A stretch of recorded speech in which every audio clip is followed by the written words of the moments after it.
Good morning. यहाँ पर आप देख सकते हैं अवध सीरीज 2024 है। MS second year third semester का और ये पेपर नंबर सेकंड है जिसका नाम है इंडियन लिटरेचर इन इंग्लिश। तो देखिए पहले सिलेबस देख लेते हैं। तो सिलेबस में प्रोज में हिंद स्वराज है। हिंद स्वराज को लिखा है महात्मा गांधी ने, ठीक है। और पोएट्री सेक्शन में 6 पोयम है। पहली पोयम है कोरोमंडल फिशर्स, तो कोरोमंडल फिशर्स को लिखा है सरोजनी नायडू ने। सेकंड पोयम है in one salutation to the, इसको लिखा है रविंद्रनाथ टैगोर ने। थर्ड पोयम है अ मॉर्निंग वॉक, इसको लिखा है निजम एजेकिल ने। और नेक्स्ट पोयम है Indian summer. Indian summer is written by Jayanta Mahapatra. और नेक्स्ट पोयम है small scale reflections on a great house, इसको लिखा है के रामानुजम ने, ए के रामानुजन ने। ओके। नेक्स्ट पोयम है my grand mother's house. My grand mother's house को लिखा है कमला दास ने। ओके, कमला दास जी ने इसको लिखा है। नेक्स्ट ड्रामा सेक्शन में तो एक ड्रामा है जिसका नाम है फाइनल सॉल्यूशंस। फाइनल सॉल्यूशंस को महेश दत्तानी ने लिखा है। फाइनल सॉल्यूशंस को किसने लिखा है? महेश दत्तानी ने। और फिक्शन में नॉवेल, दो नॉवेल है कांथापुरा। कांथापुरा को लिखा गया है राजा राव के द्वारा। और the God of small things, इसको लिखा है अरुंधति रॉय ने। चलिए यहाँ पर वेरी शॉर्ट आंसर्ड क्वेश्चन से स्टार्ट करते हैं। पहला क्वेश्चन है what are the literary contributions of Mahatma Gandhi. Mahatma Gandhi, जैसा कि इन्होंने लिखा है हिंद स्वराज, तो महात्मा गांधी का लिटरेरी कंट्रीब्यूशंस क्या हैं, क्या क्या हैं, है ना। तो यहाँ पर देखिए Gandhi was a prolific writer. Gandhi ji एक प्रोलिफिक, एक इम्पॉर्टेंट राइटर थे। Some of his literary works are, इनके कुछ लिटरेरी वर्क्स हैं एज फॉलो, जो कि दिए गए हैं, जैसे कि हिंद स्वराज, ठीक है। हिंद स्वराज हैं पब्लिश्ड इन गुजराती इन 1909, इनको गुजराती लैंग्वेज में पब्लिश किया गया 1909 में। ओके। ही एडिटेड सेवरल न्यूज़पेपर, इन्होंने कई सारे न्यूज़पेपर को एडिट किया। विच इंक्लूडेड हरिजन इन गुजराती, है ना, जिसमें हरिजन इंक्लूड है, मतलब इनका एक वर्क है हरिजन, ठीक। और इसको इन्होंने गुजराती लैंग्वेज में लिखा है। इन हिंदी, हिंदी लैंग्वेज में भी लिखा है। एंड द इंग्लिश लैंग्वेज, और इंग्लिश लैंग्वेज को इंग्लिश लैंग्वेज में भी लिखा है। Indian Opinion, Young India in English, है ना। यंग इंडिया इंग्लिश में, Indian Opinion. And Navajivan a Gujarati monthly, और नवजीवन इनका जो है एक गुजराती मंथली है, मीन्स एक जो है मैगजीन है जो कि मंथली गुजराती लैंग्वेज में पब्लिश होता था, और वो है नवजीवन। नेक्स्ट क्वेश्चन है what was Mahatma Gandhi's prose style. Mahatma Gandhi ji का प्रोज स्टाइल क्या था, है ना। तो देखिए Mahatma Gandhi's prose style acquired a prophetic tone. Mahatma Gandhi ji का प्रोज स्टाइल जो है वो एक प्रोफेटिक टोन को एक्वायर कर रखा है। As he had to exercise moral influences on his coworkers, जैसा कि उन्हें अपने कोवर्कर्स के साथ मोरल इन्फ्लुएंस के साथ इन्वॉल्व थे ये, ठीक है। और the prophetic tone of his style echoes the prophetic utterances of Carlyle and Ruskin. अब ये देखिए ये जो हैं कार्लाइल और रस्किन से काफ़ी ज़्यादा ये इन्फ्लुएंस हुए थे, और इनका इनका जो है कहीं ना कहीं टोन इनके ऊपर आया। हु ट्रेमेंडसली इन्फ्लुएंस्ड हिम, ये देखिए कार्लाइल और रस्किन, इन सब ने जो है कहीं ना कहीं इन सबसे गांधी जी इन्फ्लुएंस हुए हैं। नेक्स्ट देखिए question number 3, who is father of prose in India. India में फादर ऑफ प्रोज किसे कहते हैं? तो देखिए Mulk Raj Anand writing style makes him father of Indian prose. Mulk Raj आनंद का जो राइटिंग स्टाइल है, उनको उनको का मतलब इनको महात्मा गांधी जी को, सॉरी, मुल्कराज आनंद जी को फादर ऑफ इंडियन प्रोज माना जाता है। क्लियर है? तो फादर ऑफ इंडियन प्रोज कौन है? मुल्कराज आनंद है, because of his writing style. The prose of Mulkraj Anand characterized by its simplicity and universal appeal. देखिए मुल्कराज आनंद जी का प्रोज जो है उसके कैरेक्टराइज्ड है ना, सिंप्लिसिटी के द्वारा करेक्टराइज किया जा सकता है और यूनिवर्सल अपील के माध्यम से।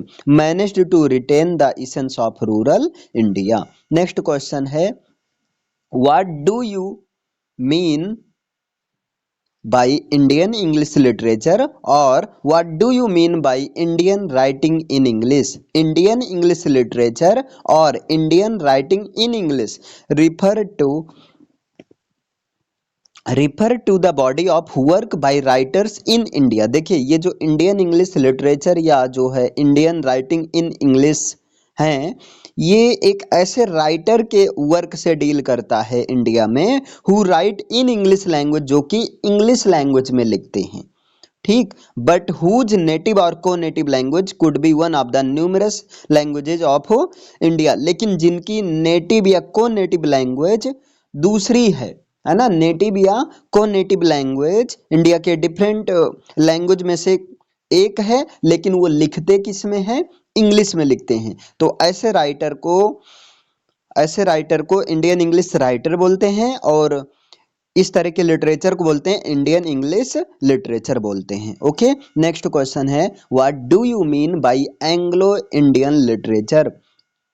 एंग्लो इंडियन लिटरेचर से आप क्या समझते हैं? तो देखिए, Anglo Indian literature was the product of British involvement in India. Anglo Indian literature जो होता है ये इंडिया में ब्रिटिश इन्वॉल्वमेंट का एक प्रोडक्ट था। देखिए इसका मतलब क्या होता है, Anglo Indian literature refers to those literature. Anglo Indian literature ऐसे लिटरेचर को के साथ डील करता है which was written by British writers, जिनको ब्रिटिश राइटर्स के द्वारा लिखा जाता था on themes and subject related to India. India से रिलेटेड थीम्स और सब्जेक्ट पर जो ब्रिटिश राइटर्स के द्वारा लिखा जाता है, ऐसे लिटरेचर को कहते हैं एंग्लो इंडियन लिटरेचर कहते हैं। लेकिन जब इंडियन राइटर के द्वारा इंडिया के द्वारा इंग्लिश लैंग्वेज में लिखा जाए, लेकिन जबकि उनकी नेटिव लैंग्वेज कोई और हो, तो उसे कहते हैं इंडियन इंग्लिश लिटरेचर। दोनों में डिफरेंस याद रखो, इंडियन इंग्लिश लिटरेचर और इधर है Anglo Indian literature. Next question है question number 6, what is the full form of Hind Swaraj? Hind Swaraj का फुल फॉर्म क्या है? The full of Hind Swaraj in self rule in India. देखिए ये जो है इंडिया का जो फुल फॉर्म है is self rule in India, वो इंडिया में सेल्फ रूल से है, ठीक है।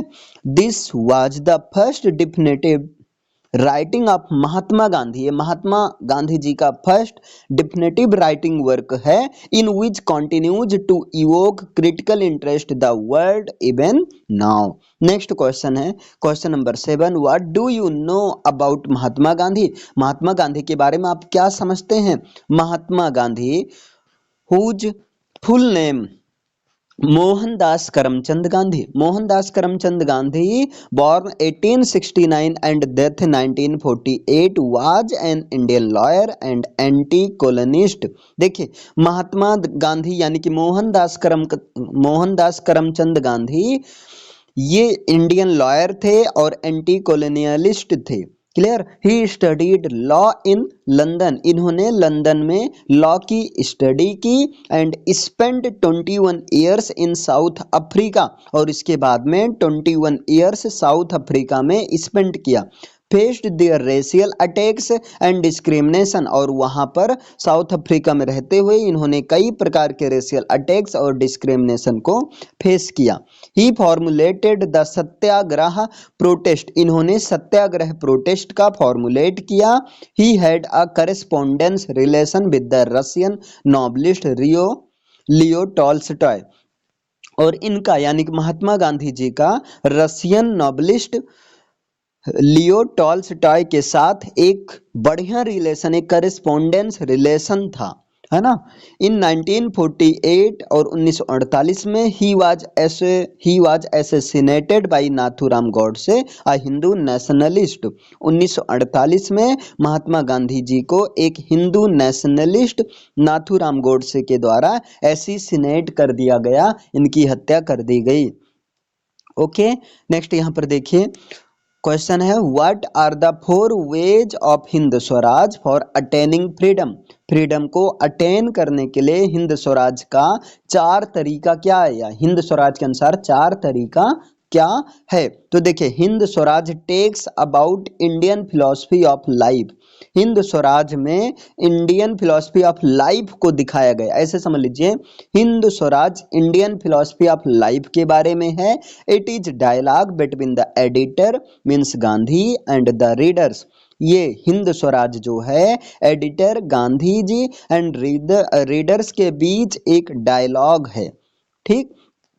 इन दिस बुक, इस बुक में he talks about home rule यानी कि स्वराज। इस बुक में वो होम रूल के बारे में बात करते हैं, होम रूल यानी कि स्वराज के बारे में बात करते हैं। पैसिव रेजिस्टेंस यानी कि सत्याग्रह के बारे में बात करते हैं। मॉडर्न सिविलाइजेशन और इंडियन नेशन हुड के बारे में बात करते हैं। तो चार तरीका यही है।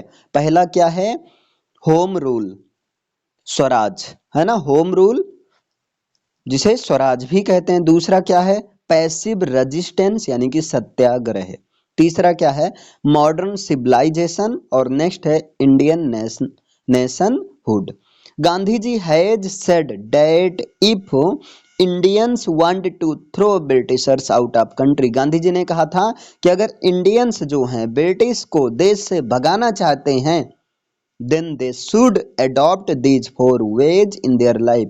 तब उनको अपने लाइफ में इन चार तरीकों को अपनाना चाहिए। एक बार मैं रिपीट करना चाहूंगा, चार तरीका कौन है, होम रूल यानी कि स्वराज, पैसिव रेजिस्टेंस यानी कि सत्याग्रह, मॉडर्न सिविलाइजेशन और इंडियन नेशनहुड। ओके, नेक्स्ट यहां पर देखिए, Indians want to throw Britishers out of the country. Indians जो हैं ब्रिटिशर्स को कंट्री से बाहर फेंकना चाहते थे। अगर फेंकना चाहते हैं तो उन सबको जो है इन चारों तरीकों को लाइफ में अपनाना चाहिए। नेक्स्ट क्वेश्चन है what are the views of Gandhi ji in Hind Swaraj. Hind Swaraj में गांधी जी का व्यूज क्या है। Swaraj refers to individual self rule and nation home rule. Swaraj जो है इंडिविजुअल के सेल्फ रूल और नेशन होम रूल से डील करता है। ओके, जो स्वराज है वो किससे रिफर्स करता है, तो इंडिविजुअल के सेल्फ रूल और नेशन के होम रूल से डील करता है। ही सेड, उन्होंने कहा था, गांधी जी ने कहा था, that unless Indians learn to govern themselves, जब तक कि भारतीय खुद से गवर्न करना नहीं सीख लेते हैं, तब तक India will simply have English rule without the Englishman. तब तक इंडिया जो सिंपली, इंडिया के पास सिंपली यही है कि English rule without the Englishman. तब तक मतलब इंडिया में इंग्लिश रूल बना रहेगा अंग्रेजों के बिना, मतलब अंग्रेज नहीं भी रहेंगे तब भी इंडिया में इंग्लिश रूल कायम रहेगा। ये तब तक रहेगा जब तक कि इंडियंस खुद जो है शासन करना नहीं सीख जाते हैं। Individuals have to transform themselves before they can transform society. If we become free India is free. ये फाइनली कहते हैं अगर हम फ्री हो गए, फ्री हो जाएंगे, अपने आप को फ्री कर लेंगे, तो इंडिया भी फ्री हो जाएगा। नेक्स्ट क्वेश्चन देखिए, what is true civilization by Gandhi ji. Gandhi ji के अनुसार ट्रू सिविलाइजेशन क्या है। We should not follow the ways of British people. हमें जो है ब्रिटिश लोगों के तरीके को फॉलो नहीं करना चाहिए। They have become made for the material gains. और ये जो ब्रिटिश पीपल हैं ये मेटेरियल गेन्स के लिए पागल बने हुए हैं, है ना, पागल हो चुके हैं।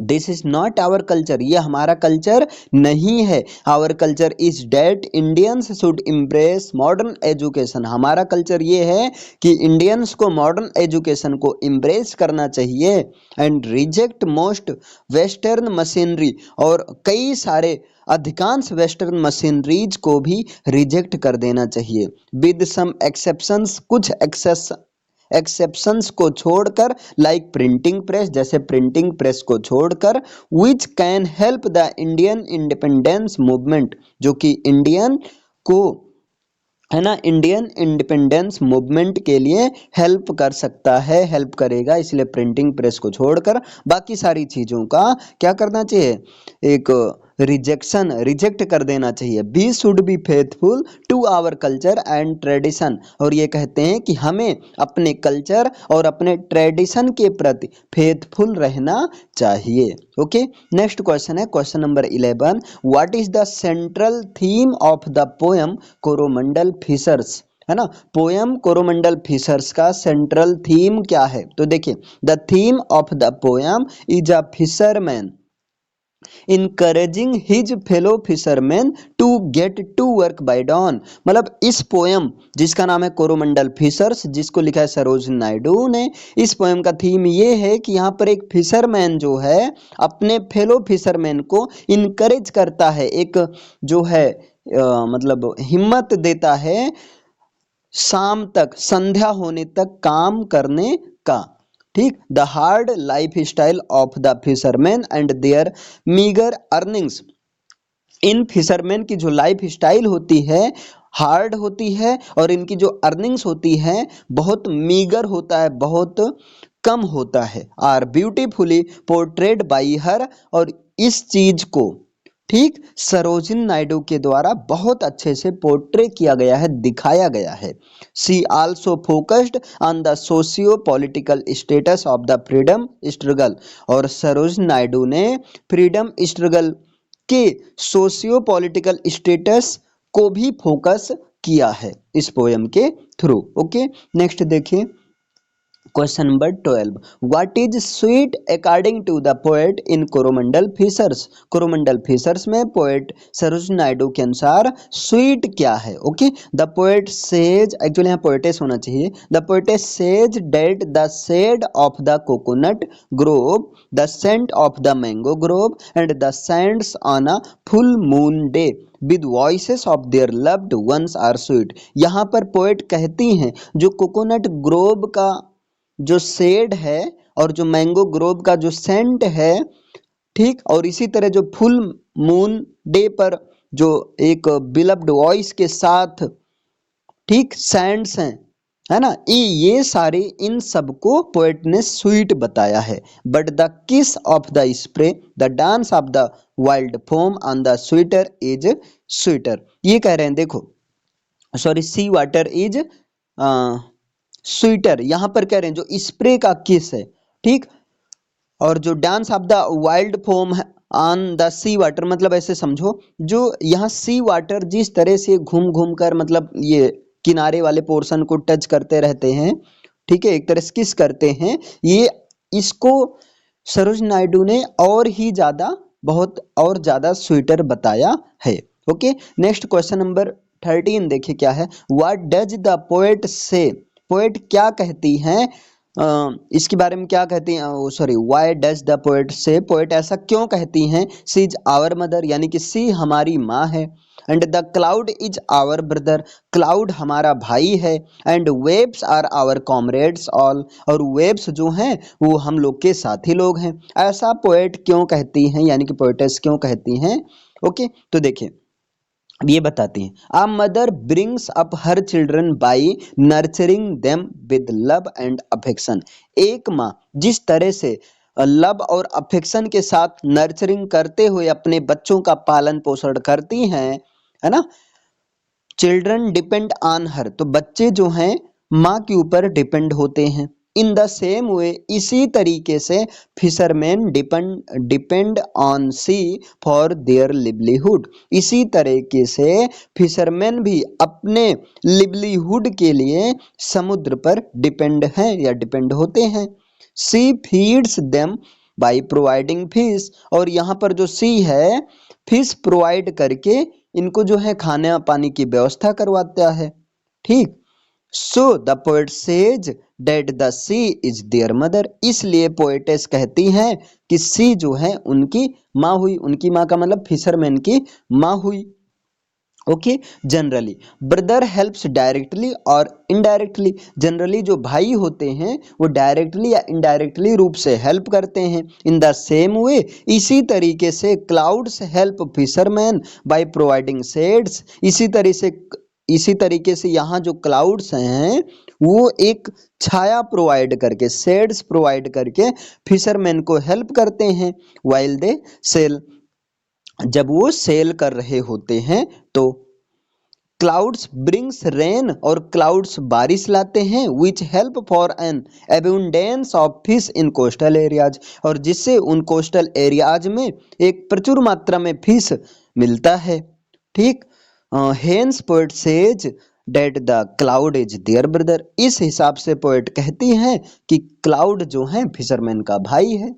Okay, next, generally comrades work together, generally जो कॉमरेड्स होते हैं वो साथ साथ काम करते हैं। And help each other for their mutual survival, और एक दूसरे के सर्वाइवल में वो सब एक दूसरे के का सपोर्ट बनते हैं, साथ सहायता करते हैं। Waves help the fisherman to sail catching the fish, और यहाँ पर जो वेब्स हैं वो फिशरमैन को फिश को कैच करने में हेल्प करती हैं, फिश को पकड़ने में हेल्प करती हैं। सो द पोएट सेज, इसलिए पोएट कहती हैं that waves are their comrades, कि ये जो वेब्स हैं उनकी कॉमरेड्स हुई, वेब्स उनके साथी हुए।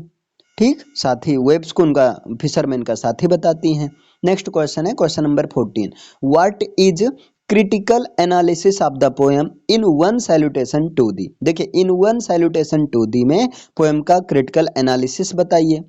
ठीक, तो देखिए, in one salutation to thee ये गीतांजलि का लास्ट पोयम है। तो देखिए, this poem has been taken from Gitanjali songs number 103, ये पोयम जिसका नाम है in one salutation to thee, ये गीतांजलि वर्क का है ना, सॉन्ग नंबर 103 से लिया गया है।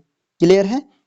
This is the last poem of Gitanjali, ये गीतांजलि का लास्ट पोएम है। इन दिस पोएम, इस पोएम में the poet shows his true devotion to God, इस पोएम में पोएट रविंद्रनाथ टैगोर गॉड के प्रति एक सच्ची डिवोशन, एक सच्ची श्रद्धांजलि को, है ना, दिखाते हैं। The poet flowers of devotion are claimed in a beautiful garland to deck his neck with the last lyric which ends in a salutation to thee। Poet यहाँ पर अपनी last lyric in one salutation to thee में जो है, ये जो है एक ब्यूटीफुल फ्लावर्स को एज अ डिवोशन भगवान के चरण में अर्पित करना चाहते हैं। ठीक, या करते हैं। आगे देखिए, next question, comment on the poem in one salutation to thee by Tagore. In one salutation to thee, इस पोएम पर कमेंट कीजिए, टैगोर के द्वारा लिखी गई है इस पोएम को। ओके, तो देखिए, the last poem of the Gitanjali is the last flower of devotion, ये जो है गीतांजलि का लास्ट पोएम है in one salutation to thee, actually this is the last flower of devotion, ये जो है डिवोशन का लास्ट फ्लावर है। ठीक है, एक भक्ति की अंतिम फूल है ना, जैसे भक्ति भाव में समर्पित अंतिम कविता है, अंतिम पोयम है।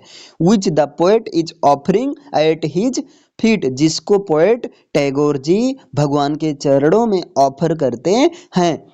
ठीक है, अर्पित करते हैं। The wishes to offer every possession of his to the holy feet.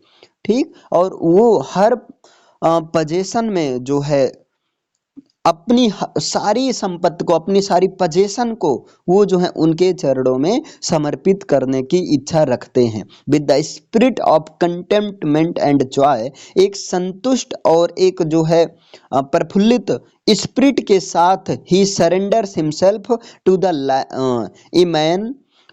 इमेनेंट will, मतलब वो जो है अपने आप को उस सर्वशक्तिमान ईश्वर के सामने अपने आप को क्या कर देते हैं, सरेंडर कर देते हैं, समर्पित कर देते हैं। ओके, नेक्स्ट क्वेश्चन है, what do you know about Sarojini Naidu. आप सरोजिनी नायडू के बारे में क्या समझते हैं? तो देखिए, Sarojini Naidu was born in Bengal.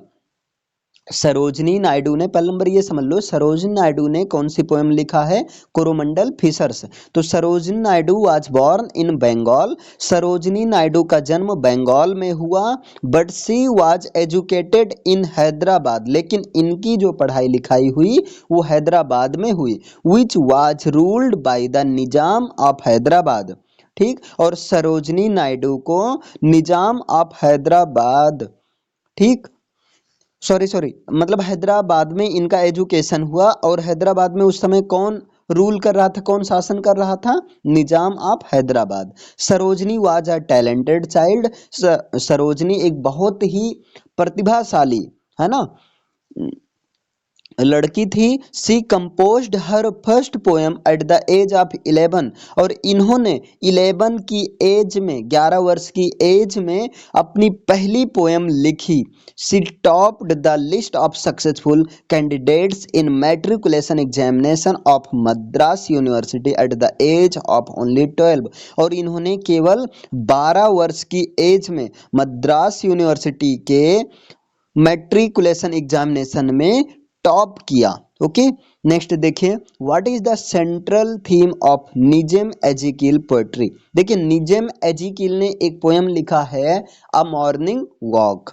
तो यहाँ निजम एजिकिल के पोएट्री का सेंट्रल थीम क्या है? तो देखिए यहाँ पर, the central theme of his poetry is that urban civilization inflicts on modern man. देखिए यहाँ पर, इनकी पोएट्री यानी कि निजिम एजिकिल पोएट्री का जो सेंट्रल थीम है वो उस अर्बन सिविलाइजेशन की बात करते हैं जो कि मॉडर्न मैन पर इन्फ्लिक्ट करते हैं।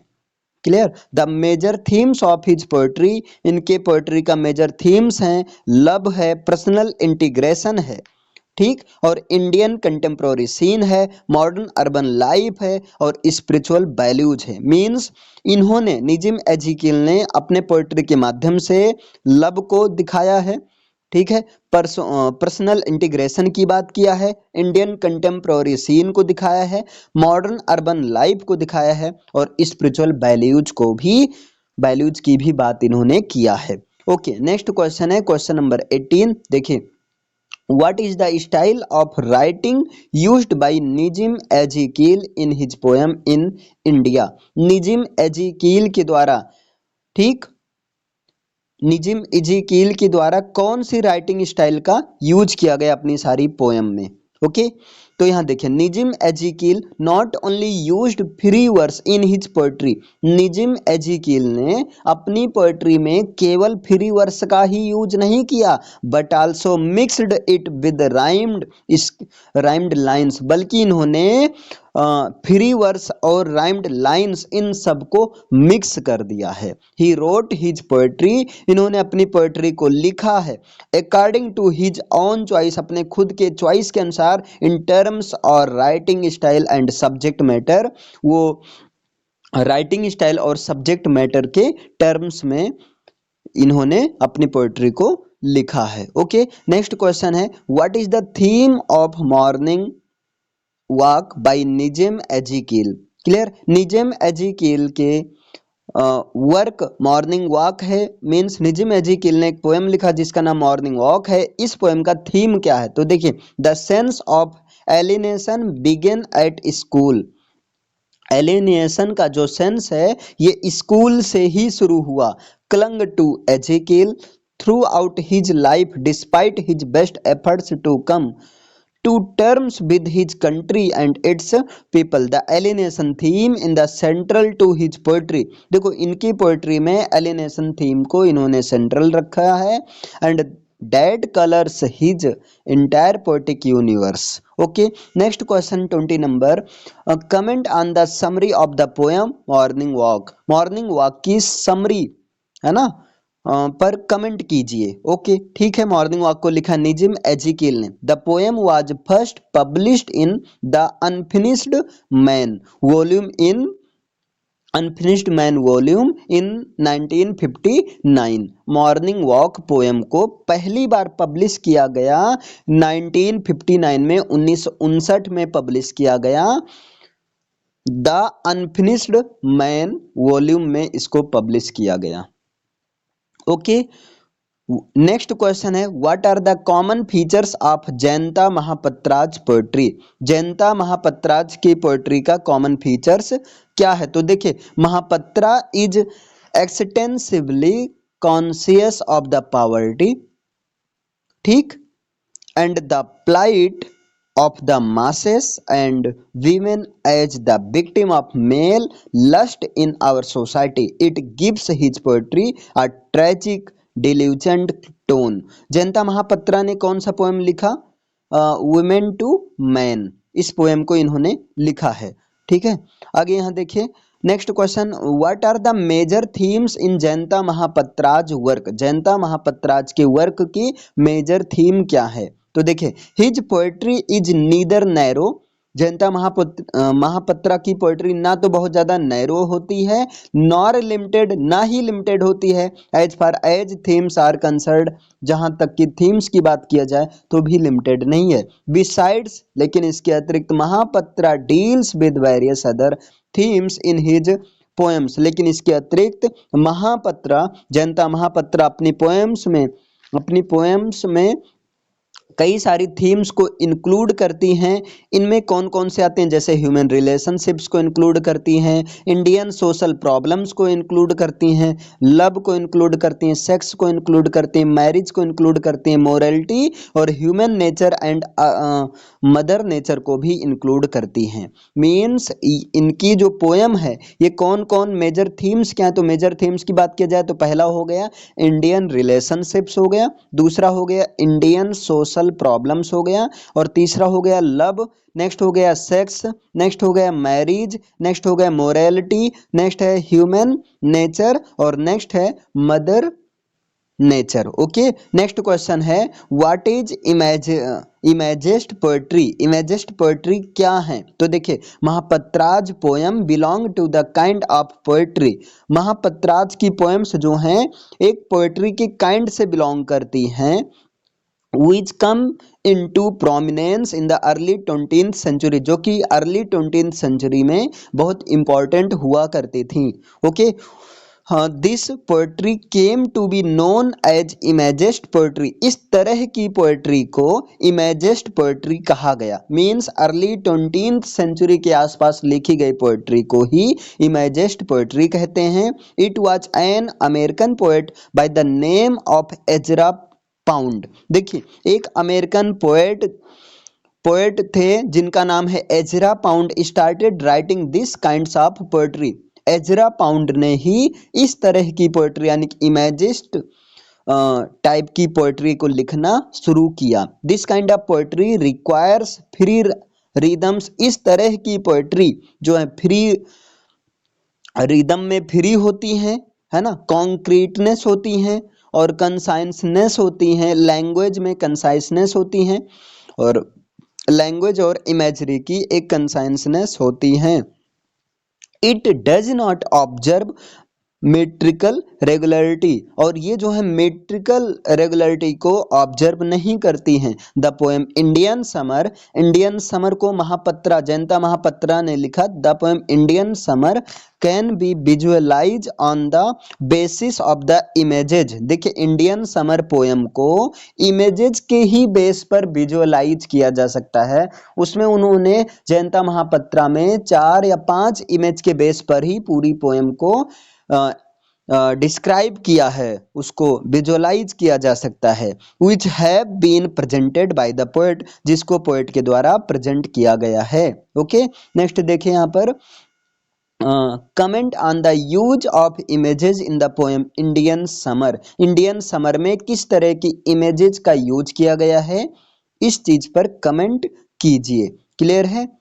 तो देखिए इंडियन समर को लिखा किसने है, तो इंडियन समर को लिखा है जयंता महापत्रा ने। तो देखिए यहाँ पर the poet has used different kinds of images to depict his feelings.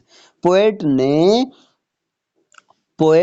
ने अपनी फीलिंग्स को डिपिक्ट करने के लिए डिफरेंट काइंड के इमेजेस का यूज किया है। किसमें? इंडियन समर में। He has used the word sogging and with the repetition o sound. इन्होंने एक वर्ड सॉगिंग का यूज किया है और इसके बाद ओ साउंड का रिपीटेशन किया है। He tries to induce particular sensation in the minds. वो जो है माइंड्स में एक पार्टिकुलर सेंसेशन को इंड्यूस करने का ट्राई करते हैं, प्रयास करते हैं। विंड इज सोन सिंगिंग, है ना, डीपली लॉन्गिंग फॉर समथिंग और someone beyond description. The religious image suggests faith is spreading its roots gracefully than decay, which is occupying the humanity. And lastly, Mahapatra has taken a very traditional image of a good wife. Last में ये जो एक good wife की भी image को दिखाती हैं इस पोएम में। नेक्स्ट देखिए, discuss the summary of the poem, small scale reflections on a great house by A K Rama अनुजम। देखिए ए के रामा अनुजम की ये पोएम है small scale reflections on a great house, इसकी समरी को डिस्कस करना है। तो देखिए the poem begins with the speaker telling the reader.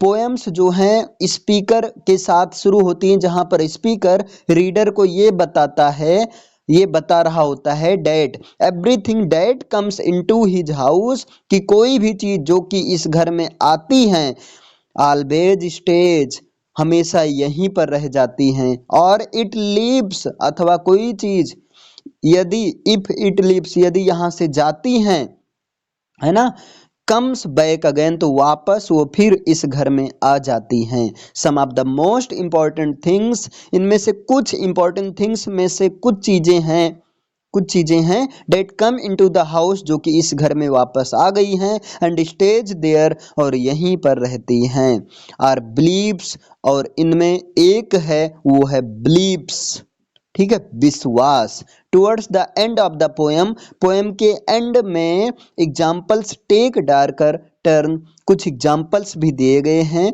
है ना।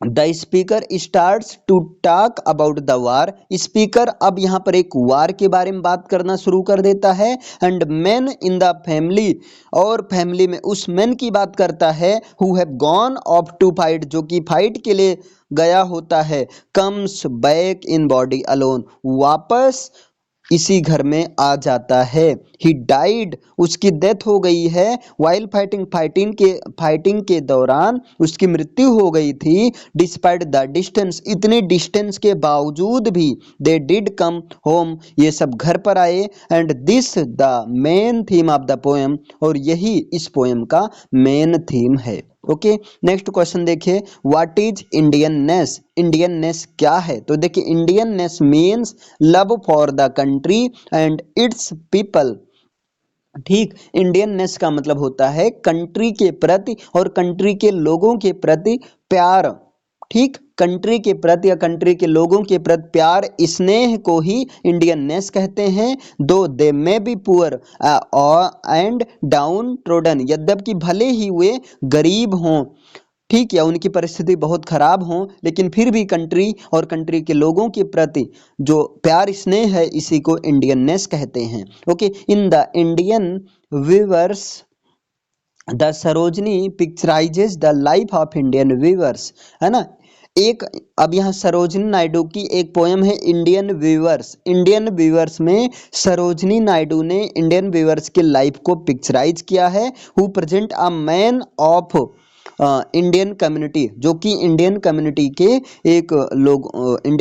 के लोगों को रिप्रेजेंट करता है या रिप्रेजेंट करते हैं। क्लियर। नेक्स्ट यहाँ पर क्वेश्चन है, what is the poetic style of Kamala Das, Kamala Das ji की पोएटिक स्टाइल क्या है। कमला दास ने लिखा है एक work poem my grand mother's house. तो यहाँ देखिए, the theme of Kamala Das poetry is physical love, Kamala Das की पोएट्री का जो थीम है वो फिजिकल लव है, and her medium of free verse, और उनका जो है फ्री वर्स का मीडियम है, मतलब वो जो है फ्री वर्स का यूज करती हैं।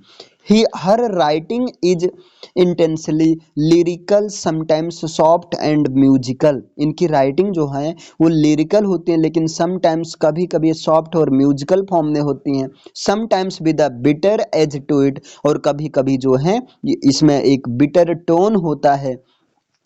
It's unpretentious brilliance is revealed in strong yet subtle imagery, and natural and autobiographical tone highlights its poignancy. Okay, next यहाँ पर देखें, क्वेश्चन है, comment on the use of imagery in Kamala Das poetry. Okay, Kamala Das ancestral home and her grandmother plays an important role in the maximum images। देखो यहाँ पर पहले question समझो। Question क्या है, कमला दास की पोएट्री में जो इमेजेस का इन्होंने यूज किया उस पर कमेंट कीजिए। तो कमला Das ancestral home and her grandmother। देखिए कमला दास जी का जो एंसेस्ट्रल होम है, ठीक, और इनकी जो दादी हैं, plays an important role in the maximum images, है ना। ये मैक्सिमम इमेजेज में एक इम्पॉर्टेंट रोल को प्ले करता है। She has employed in poetry, है ना। ये जो है पोएट्रीज में एम्प्लॉयड हैं। She reminiscences the sea and other things through the imagery. इन्होंने इमेजरी के थ्रू जो है सी और जो बाकी सारी चीजों का रिमेनिसेंसेस किया है। She remembers fortune time of past. और इस पोएम के थ्रू, ये अपने पोएट्री के थ्रू, खासकर my grand mother's house poetry के थ्रू अपने पास्ट टाइम के फॉर्चून को याद करती हैं। And feels nostalgic in the present. और प्रेजेंट में नॉस्टैल्जिक फील करती हैं, प्रेजेंट में हैप्पी फील करती हैं। ओके, नेक्स्ट क्वेश्चन है write a short note on lyric of Sarojini Naidu. Sarojini Naidu के लिरिक पर शॉर्ट नोट लिखिए। The lyrics of Sarojini Naidu are personal and subjective. देखिए सरोजनी नायडू की जो लिरिक्स हैं वो पर्सनल हैं और सब्जेक्टिव हैं। Like the lyrics of Milton and John Keats. जिस तरह से मिल्टन और जॉन कीट्स की लिरिक जो है सब्जेक्टिव और पर्सनल है, उसी तरह से सरोजनी नायडू की भी लिरिक्स पर्सनल और सब्जेक्टिव होती हैं। Sarojini Naidu expresses her home sickness and love for the home land in the following lines. Sarojini Naidu जो हैं अपने मतलब घर के प्रति जो लगाव है, होम सिकनेस को, और होम के प्रति जो प्यार स्नेह है होमलैंड के प्रति, उसको इस लाइन के थ्रू एक्सप्रेस करती हैं। But wherever may I roam I long for thee my dear home। okay, but wherever may I roam I long for thee my dear home। next question है why did the speaker often wish to go to that house। Speaker जो है उस घर में क्यों जाना चाहती हैं। मतलब ये कमला दास माई ग्रैंड्स हाउस के घर में क्यों जाने की इच्छा जाहिर किया इन्होंने। देखिए the poet often wished to go to that house. Poet अक्सर उस घर में जाने की इच्छा जाहिर करती हैं। Because she was emotionally attached to that house.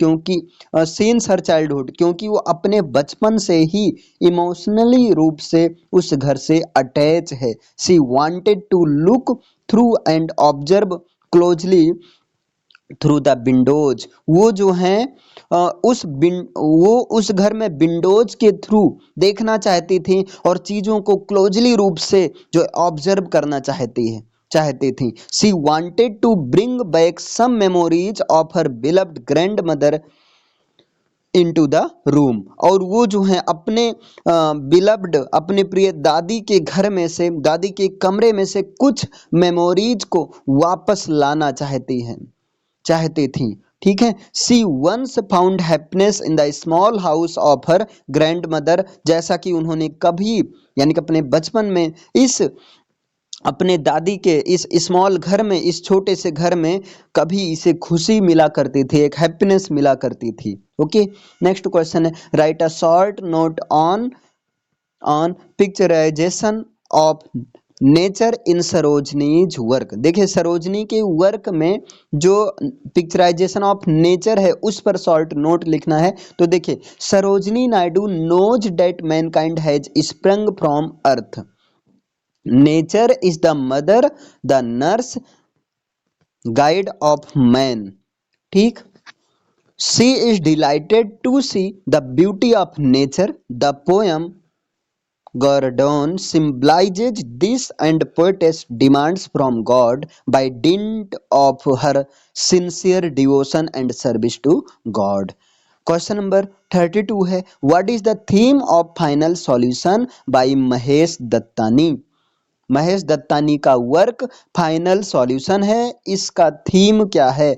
The final solutions is a 3 act play written by Mahesh Dattani. Final solution जो कि एक ड्रामा है, 3 एक्ट का प्ले है, इसको महेश दत्तानी के द्वारा लिखा गया है। The main themes of this play are communal rewards. इस प्ले का जो मेन थीम्स है वो कम्युनल रिवॉर्ड्स हैं एंड सेक्सिज्म इन सोसाइटी, और सोसाइटी में सेक्सिज्म को दिखाया गया है थ्रू आउट 3 जनरेशंस के माध्यम से, है ना। 3 जनरेशंस का मतलब दक्षा के माध्यम से, स्मिता के माध्यम से और अरुणा के माध्यम से। दक्षा, अरुणा और स्मिता। ओके, नेक्स्ट देखिए, what is the significance of the title the final solution. The final solution title का सिग्निफिकेंस क्या है? The term final solution was a euphemism used by the Nazis, है ना। देखिए, ये जो फाइनल सॉल्यूशन टर्म है एक यूफेइज्म है जिसको नाजिस के द्वारा यूज किया गया है to refer to their plan for the annihilation of the Jewish people. Some historians argue that the usual tendency of German leadership was to be extremely guarded when discussing the final solutions. Next question number 34. What are the major themes in the Mahesh Dattani's plays? Mahesh Dattani's के plays में major themes क्या हैं? तो देखिए, patriarchy and gender are the major themes in the plays of Mahesh Dattani, है ना। महेश दत्तानी के play में जो पैट्रियार्की है और जो जेंडर है ये इसका मेजर थीम्स है, which he was used as a significant tool to give a new face to Indian English drama. मतलब इसको इन्होंने जो है इंडियन इंग्लिश ड्रामा के लिए जो है एक न्यू फेस के रूप में as a tool, significant tool के रूप में यूज किया है। Dattani has picked up highly practical issue of Indian society. Mahesh Dattani ने इंडियन सोसाइटी के की जो प्रैक्टिकल इश्यू है ना, जो प्रैक्टिकल प्रॉब्लम उसको उठाया है and which has been faced by majority of the people, जिसको मेजॉरिटी ऑफ द पीपल के द्वारा फेस किया गया है या फेस किया जाता है। नेक्स्ट देखिए, क्वेश्चन नंबर 35 है, what is the main theme of Kanthapura. Kanthapura का मेन थीम क्या है? It is the story of how Gandhi's struggle for independence from the British came to the typical village to Kanthapura in South India. देखिए, कांथापुरा जिसको लिखा है राजा राव ने, कांथापुरा एक ऐसी कहानी है जिसमें ये बताया गया है किस तरह से जो है देश के प्रति, है ना, ब्रिटिश लोगों से देश के प्रति इंडिपेंडेंस के लिए गांधी जी का किस तरह का स्ट्रगल जो है इस कांथापुरा के गांव में आया। साउथ इंडिया के कांथापुरा गांव में किस तरह से गांधी जी के स्ट्रगल को यहाँ पर फैलाया जा रहा है। Kanthapura is a picture of India. Kanthapura जो है इंडिया का एक पिक्चर है। Raja Rao is very much influenced by Gandhian thoughts, और राजा राव जिन्होंने लिखा है कांथापुरा, राधा राव, सॉरी राधा नहीं भाई, राजा राव जो है गांधीयन थॉट से बहुत ज्यादा प्रभावित हुए थे, है ना, बहुत ज्यादा प्रभावित हुए हैं। The theme of the novel is the freedom struggle of the India, और इस नॉवेल का जो थीम है वो फ्रीडम स्ट्रगल ऑफ इंडिया है। कांथापुरा नॉवेल का थीम क्या है? Freedom struggle of India, India का फ्रीडम स्ट्रगल है। नेक्स्ट क्वेश्चन, अरे अभी इसमें बाकी थोड़ा सा, other theme of the novel, novel का अदर थीम क्या है? Unification of different Indian castes, है ना, डिफरेंट इंडियन कास्ट्स को एक साथ करना under Gandhian system of social justice, है ना, during the fight against British rule of India. Next देखिए, which goddess is worshipped in the novel Kanthapura. Kanthapura novel में कौन से गॉडेस की, कौन से देवी की पूजा की जाती है? कौन से देवी की पूजा करना दिखाया गया है? तो देखिए, the goddess Kenchamma domicile is on the Kenchamma hill is the presiding goddess of Kanthapura village. ठीक, ये जो कांथापुरा नॉवेल में कौन से देवी की बात की गई? तो गॉडेस केंचम्मा देवी की बात की गई है, जो कि केंचम्मा हिल पर बसी हुई हैं। ठीक, और ये कांथापुरा विलेज में एक गॉडेस के रूप में है, और ये जो है प्रोटेक्ट करते हैं, she protects the villagers from famine and disease. और ये देवी कांथापुरा गांव के लोगों की जो है फेमाइन से, किसी महामारी से या किसी बीमारी से लोगों को बचाने के रूप में काम करती हैं। क्लियर है? Next, why Velutha called the God of small things. Velutha को the God of small things क्यों कहा गया है? तो the God of small things को लिखा है अरुंधति रॉय ने, इसमें करेक्टर है बेलूथा, और बेलूथा को कहा गया है the God of small things. इन्हीं बेलूथा के प्रभाव से ही इस टाइटल का नाम भी रखा गया, यही मतलब इस नॉवेल का नाम भी यही रखा गया, the God of small things. देखिए, Velutha symbolizes the God of small things. Velutha जो है the God of small things को सिंबलाइज करता है as he enters the world of Rahel and Estha too. जैसा कि, है ना, ये बेलूथा राहेल और एस्था, जो कि ट्विंस हैं, राहेल और एस्था की दुनिया में जब प्रवेश करता है and feels it with innocence and Joy, तब वहाँ पर ये इन दोनों की लाइफ में एक हैप्पीनेस फील करता है। ठीक है, इन दोनों को मतलब एक तरह से जो है फादर वाली फीलिंग देता है, क्योंकि ये एस्था और राहेल की माँ, जिसका नाम है अम्मू, उससे प्यार में पड़ जाता है। He is father figure to them. और यहाँ पर बेलूथा को राहेल और एस्था के फादर फिगर के रूप में दिखाया गया, मतलब वो जो है उनको फादर वाली फीलिंग देता है राहेल और एस्था को। Velutha is handsome and fearless. Velutha काफी हैंडसम है और ये फियरलेस है। He dares to love Ammu, Rahel's mother. और इन्होंने राहेल्स की माँ अम्मू से जो है प्यार करता है, इसे जो है राहेल की माँ अम्मू से प्यार हो जाता है। A women of higher social status. और अम्मू एक औरत है जो कि हायर सोशल स्टेटस में से एक वुमेन है। ठीक, नेक्स्ट क्वेश्चन है, what is the gender of the God of small things. The God of small things का जेंडर क्या है? The God of small things portrays the struggle of women in the male dominant conservative society।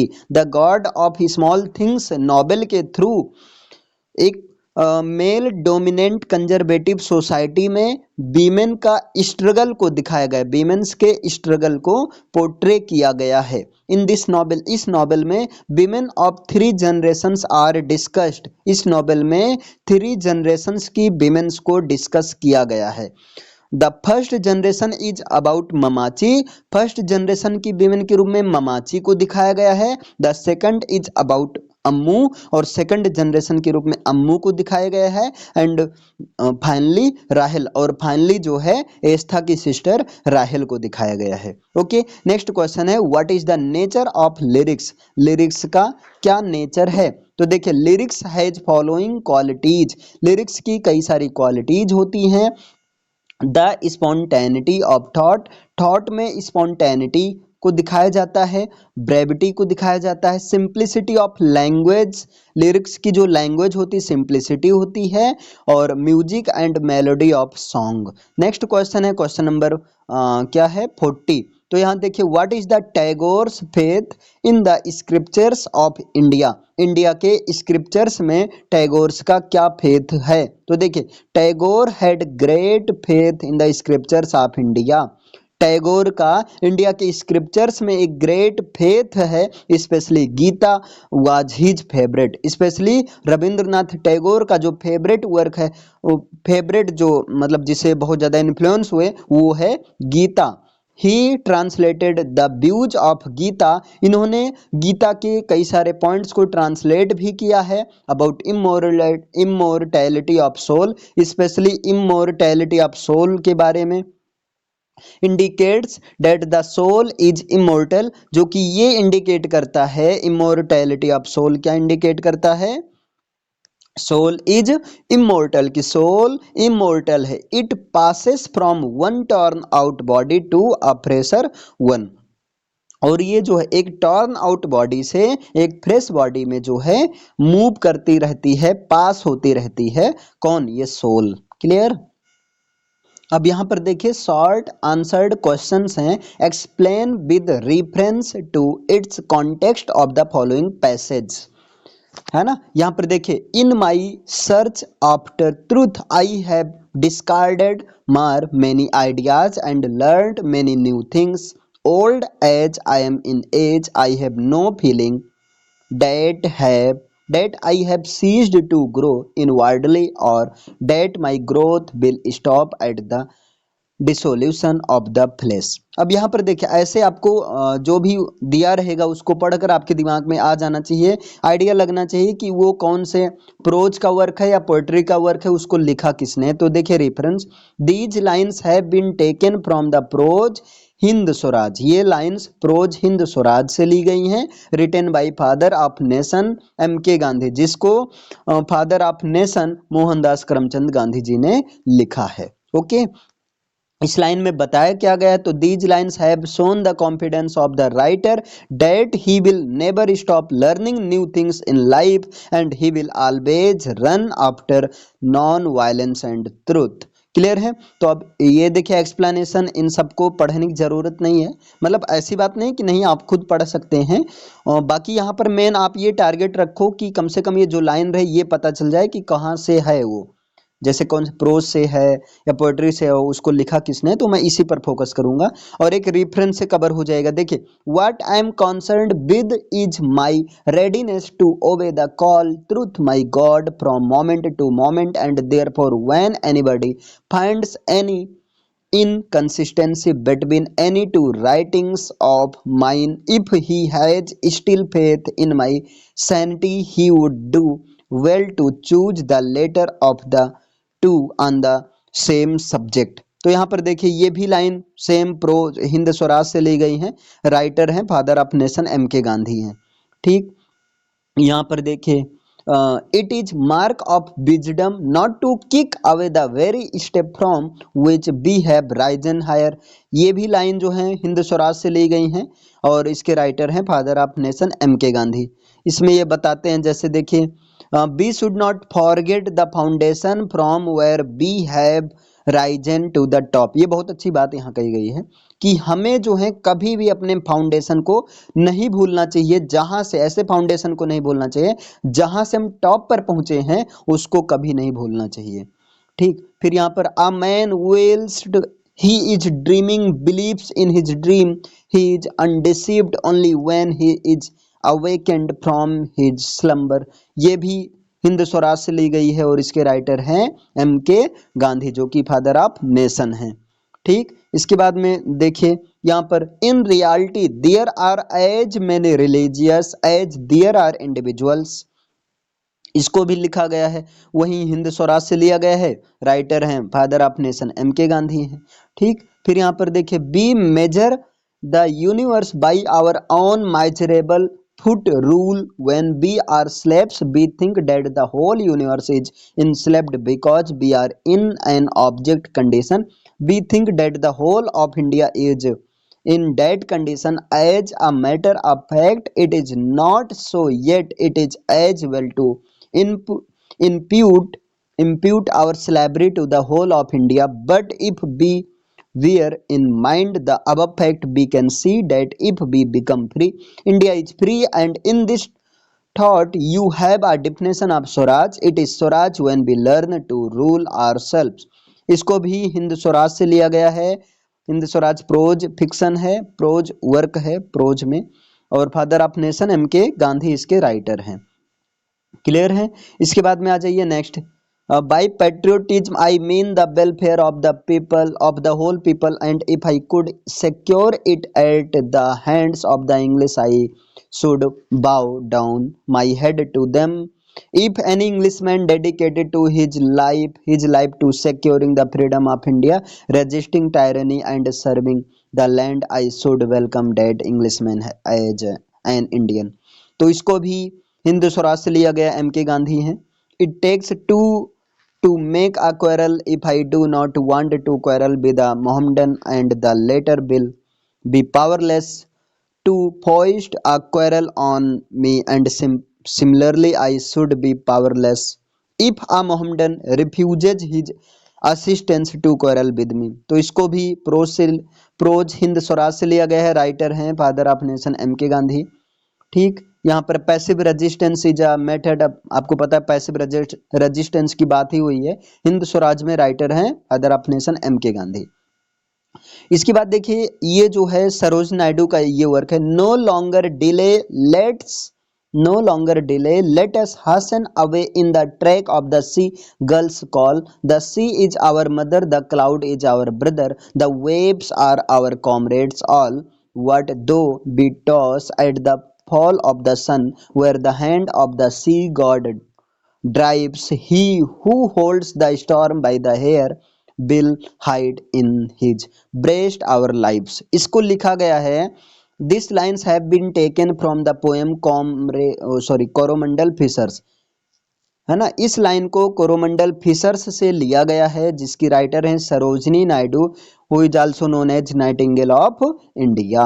Okay, इसके बाद में यहाँ पर देखिए next, sweet is the shade of the coconut glade and the scent of the mango grove, and sweet are the scents at the full o the moon, with the sound of the voice be love, but sweeter o brothers the kiss of the spray and the dance of the wind foams glee, row brothers row to the edge of the verge where the low sky meets with the sea। इसको भी सरोज नायडू के Coromandel fishers poem से लिया गया है। सरोज नायडू को Nightingale of India कहते हैं। क्लियर है। आगे यहाँ पर आ जाइए, rise brothers rise, the awakening skies spray to the morning light, the wind lies asleep in the arms of the dawn like a child that has cried all night, come let us gather our nets from the shore and let our catamarans free to capture the leaping wealth of the tide, for we are the kings of the sea। इसको भी Coromandel fishers से लिया गया है। Writer हैं Sarojini Naidu, nightingale of India. अब यहाँ पर देखिए, in one salutation to the my god let all my senses spread out and touch this world at thy feet like a rain cloud of July hung low with its burden of unshed showers, let all my mind bend down at thy door in one salutation to thee, let all my songs gather together their diverse strands into a single current and flow to a sea of silence in one salutation to thee। इसको यहाँ से नाम से clear हो गया है कि ये लाइन जो है कहाँ से ली गई हैं। These lines have been taken from the poem In One Salutation to Thee, the last poem of the Gitanjali composed by Gurudev Rabindranath Tagore, a Nobel Prize winner, poet and writer। Okay, next यहाँ पर है देखिए, barbaric city sick with slums, deprived of seasons, blessed with rains, it hawkers, beggars, iron-lunged processions led by frantic drums, a million purgatorial lanes, and childlike masses, many-tongued, whose wages whose wages are in words and crumbs। इसको निजिम एजिकिल ने लिखा है। These lines have been taken from the poem A Morning Walk, composed by a great poet of Indian English poetry named Nijam Ezekiel। This poem is the part of his collection The Unfinished Man। Okay, next यहाँ पर देखिए, he turned away the morning break, released no secrets to his ears. The more he stared, the less he saw among the individual trees. The middle of his journey nears is he among the men of straw who think they go which way they please। इसको भी same है ना, morning walk. देखिए, these lines have been taken from the poem A Morning Walk, composed by a great poet of Indian English poetry named Nijam Ezekiel। This poem is the part of his collection The Unfinished Man। Okay, इसके बाद में फिर यहाँ पर है, The garden on the hill is cool, its hedges cut to look like birds or mythic beasts are still asleep. His past is like a muddy pool from which he cannot hope forwards the city wakes where fame is cheap and he belongs in active फूल। अब same ये भी वही same कहानी है, morning walk से लिया गया है। कंपोज किया है इंडियन इंग्लिश पोएट निजम एजिकिल ने, है ना। और इसको किस कलेक्शन में पब्लिश करवाया गया था, तो द अनफिनिश्ड मैन के कलेक्शन में पब्लिश करवाया गया था। जयंता महापात्रा ने समर इंडियन समर लिखा था, तो वहां से over the soughing of the sombre wind priest chant louder than ever of the mouth of India opens crocodile move into deeper waters mornings of heated middens smoke under the sun the good wife lies in my bed through the long afternoon dreaming still unexhausted by the deep roar of funeral pyres। देख same ये भी है, these lines have been taken from the poem Indian Summer written by a versatile poet of Indian English poetry named Jayanta Mohapatra. ठीक, फिर इसके बाद में next आ जाइए, और नेक्स्ट ए के रामानुजम। ए के रामानुजम ने लिखा था on a great house of small reflections sometimes I think that nothing that ever comes into this house goes out things that come in every day to lose themselves among other things lost long ago among other things lost long ago lame wandering cows from nowhere have been known to be tethered given a name encouraged। Same ये भी है ना। Same का मतलब these lines have been taken from the poem small scale reflections on a great house। इस poem को small scale reflections on a great house से लिया गया, composed by a great poet of Indian English poetry named A K Ramanujan. इसको A K Ramanujan के द्वारा लिखा गया है। ठीक, lame wandering cows from nowhere have been known to be tethered given a name encouraged to get pregnant in the broad daylight of the street under the elder supervision the girls hiding behind windows with holes in them। तो इसको भी लिखा है ए K Ramanujan ने, और इस poem का नाम है small scale reflections on a great house. Okay, फिर इसके बाद में आ जाइए ये unread library books usually mature into weeks and begin to lay a row of little eggs in the ledgers for lines as silverfish in the old man's coffee room breed dynasties breed dynasties among long legal words in the succulents of Victorian parchment। इसको भी poem से लिया गया है। कौन से poem से, small scale reflections on a great house, A K Ramanujan ने लिखा है। इसको भी नेवर लीव द हाउस। ठीक है, ये क्लियर हो रहा है ना। अब यहाँ पर देखो there is house now far away where once I received love that women died. ऐसे पढ़ने से आइडिया आपको लग जाएगा। ठीक है, तो इसको कहाँ से लिया गया है, my grand mother's house poem से लिया गया है। इसकी राइटर हैं great poetess of Indian English poetry Kamala Das. ठीक है, फिर इसके बाद में आ जाइए नेक्स्ट। अब यहाँ पर ये है क्वेश्चन आंसर आ गया। ओके, यहाँ पर देखिए सेक्शन सी है लॉन्ग आंसर्ड क्वेश्चन से। पहला क्वेश्चन है write a note on the Indianness in the poetry of Sarojini Naidu. तो यहाँ पर देखिए Sarojini Naidu was born in Bengal. Sarojini Naidu का जन्म बंगाल में हुआ था, but she was educated in Hyderabad. लेकिन ये जो है हैदराबाद में इनका एजुकेशन हुआ, which was ruled by the Nizam of Hyderabad. और हैदराबाद में उस समय जो है निजाम ऑफ हैदराबाद के द्वारा रूल किया जा रहा था।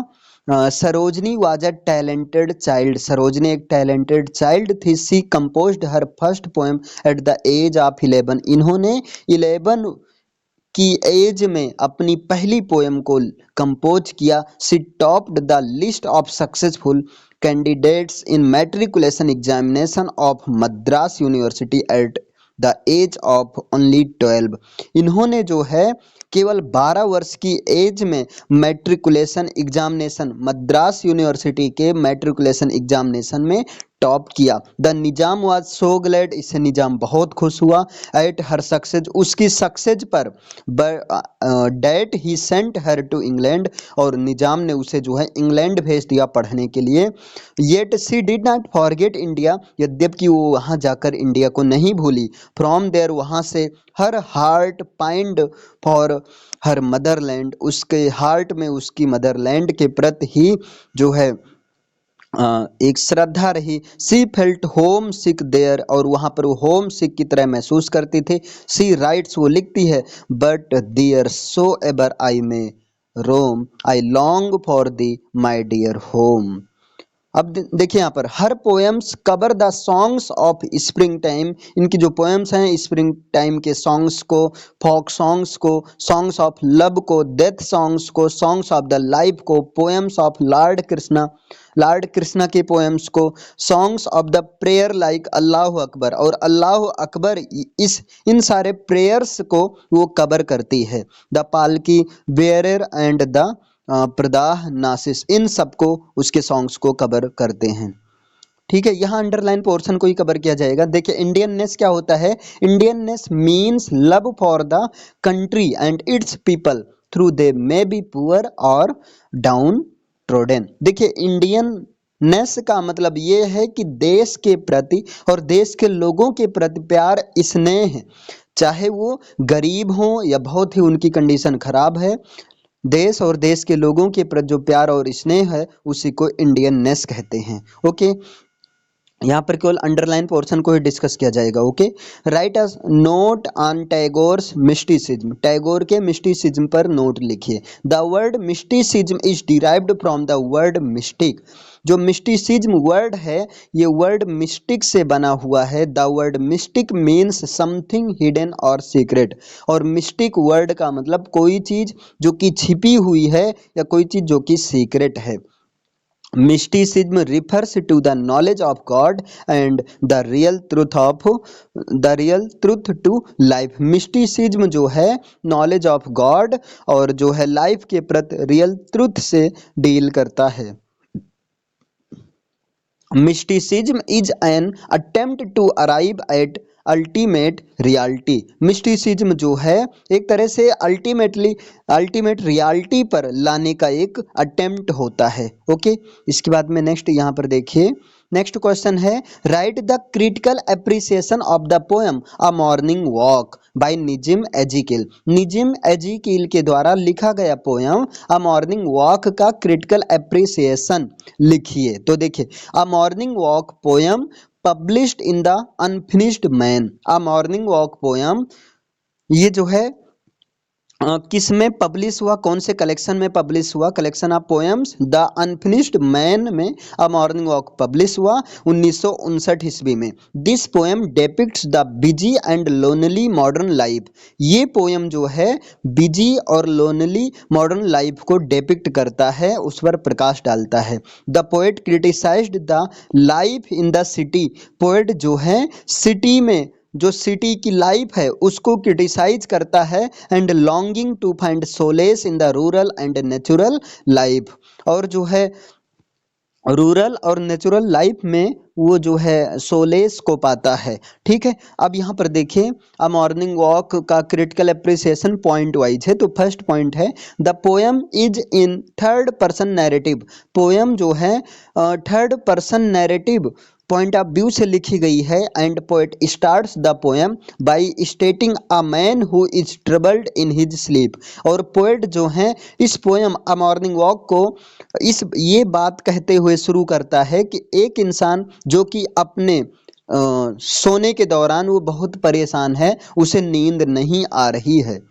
देखिए अब फिर इसके बाद क्या होता है, his sleep is troubled with a dream. उसकी स्लीप जो है अच्छे से, मतलब वो सो नहीं पा रहा है ड्रीम की वजह से, सपने की वजह से वो अच्छे से सो नहीं पा रहा है। And he has dreamed of losing himself upon a hill. और वो सपना देख रहा है कि वो एक हिल से अपने आप को लूज कर रहा है, वो एक हिल से गिर रहा है। विच इज टू हाई, ये हिल बहुत ज़्यादा ऊंचाई पर है। एंड स्टीप फॉर हिम, और इसके लिए एक बहुत स्टीप पर है ना।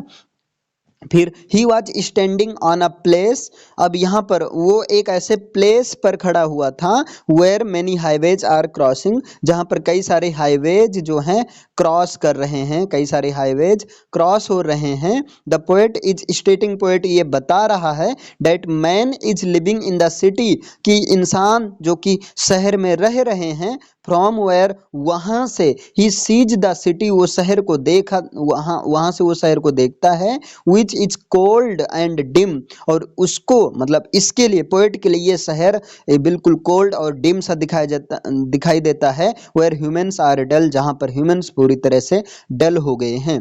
The dream is an old one and he has seen that several times, dream जो है बहुत पुराना हो गया है और उसने इस तरह के सपने को कई बार देख लिया है, यानी कि इंसान बार बार एक ही सपने को देखता है। The dream has made him to pause upon a height, dream ने उसे जो है एक ऊंचाई के एक ऊंचाई पर जो है रोक रखा है, and to wait for the sun, और वहां पर वो जो है उस ऊंचाई पर रहकर वो सन का वेट कर रहा है। इस माध्यम से वो कहना चाह रहा है कि शहर के लोग सुबह सुबह निकलकर छत पर जाते हैं, एकदम ऊंचाई पर जाते हैं और वहां से वो सनलाइट का वेट करते हैं। The lonely feeling of the city life has made him to feel, जो सिटी लाइफ की जो फीलिंग है उसे जो है ये फील करवाते that his blood has become sluggish not to give him light, कि उसका जो ब्लड है वो स्लगिश हो गया है, उसको लाइट नहीं देता है। द पोएट इज गिविंग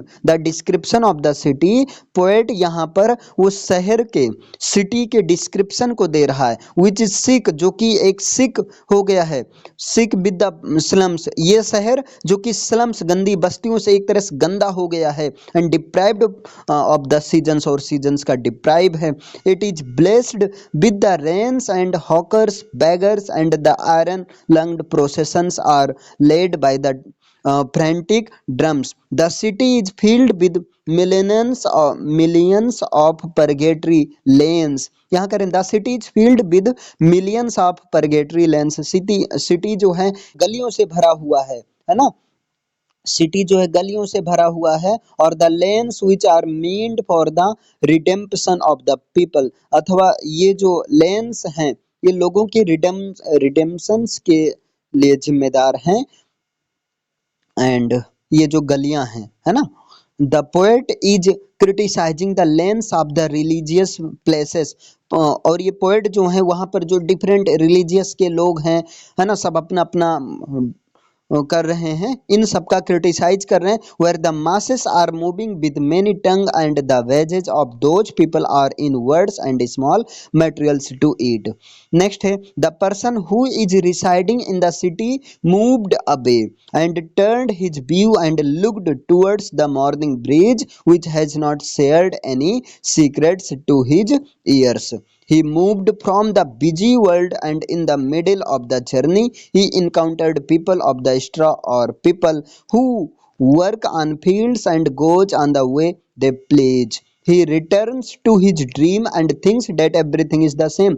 मतलब जब वो इंसान सपने से वापस आता है तब वो देखता है और सोचता है कि यार सब चीजें तो सेम है, दो he is having the formal dress, यद्यपि वो फॉर्मल ड्रेस पहन रखा है, and a pain of fragmented view of the world, और उसे fragmented view of the world का एक पेन भी है ना। The insights came late and his memories are oppressed.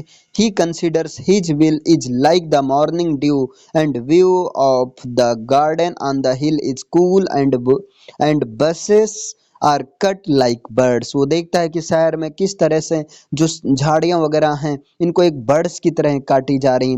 The nature is like a mythic beast which is still calm and asleep. He considers his past as a muddy pool from which he cannot hope for words to explain the conditions.